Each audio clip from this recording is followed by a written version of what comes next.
अगर आपको हमारी वीडियोस पसंद आती हैं तो लाइक करें, सब्सक्राइब करें और बेल आइकन बटन को प्रेस करना मत भूलिए। आज हम बनाने जा रहे हैं यम्मीएस्ट कुकी शेक। चलें आए स्टार्ट करते हैं। बिस्मिल्लाहिर्रहमानिर्रहीम। अस्सलाम वालेकुम व्यूवर्स, कैसे हैं आप सब लोग। कुकिंग विद देसी किचन के साथ एक नई रेसिपी के साथ, ठीक है जी। अगेन एक मज़ेदार सा डिलाइटफुल जूस आपके लिए लेकर आए हैं। मिल्क शेक कह रहे हैं आप लोग, ठीक है, वो आपके लिए लेकर आए हैं।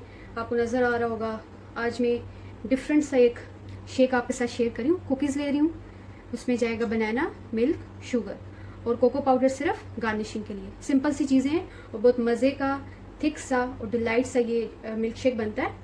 अब इसके लिए जो कुकीज़ मैं ले रही हूँ ओरियो। आप कोई भी ले सकते हैं, लेकिन कोशिश कीजिएगा जो कुकीज़ हैं वो क्रीम वाली हों, क्रीमी कुकीज़ हों, ठीक है। इसके अलावा जो बनाना मैंने लिए हैं, 2 छोटे छोटे, ठीक है, छोटे छोटे बनानास लिए और उनको इस तरह से काट लिए। 1 कप में लूँगी दूध। चीनी में ले रही हूँ 1 टीस्पून। अगर आपको ज़्यादा चाहिए या कम चाहिए तो आप अपनी मर्ज़ी से इसको चेंज कर सकते हैं। और कोको पाउडर लूँगी मैं सिर्फ गार्निशिंग के लिए, ठीक है व्यूअर्स।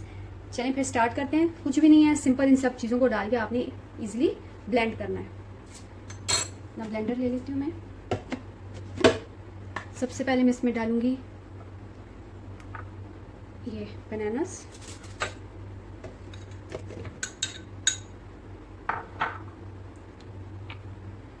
शुगर 1/2 टीस्पून, क्योंकि ऑलरेडी कुकीज़ भी काफ़ी क्रीमी है, फिर बनाना का अपना टेस्ट काफ़ी स्वीट सा होता है। इसमें जाएगा 1 कप मिल्क और 6 से 7 दाने कुकीज़ के जाएंगे। इनको इस तरह से ट्विस्ट करके बेशक आप डाल दें, ठीक है।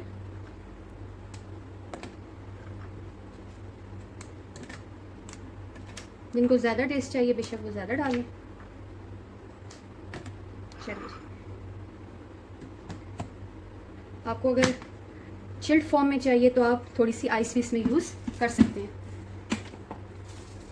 बस अपना ब्लेंडर ऑन कर लें।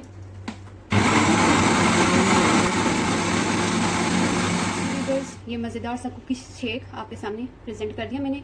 इसको गार्निश किया, टॉप इसकी थोड़ी सी मैंने कोको पाउडर डाला है। ज़रूर ट्राई कीजिएगा और मुझे बताइएगा आपको इसका टेस्ट कैसा लगा।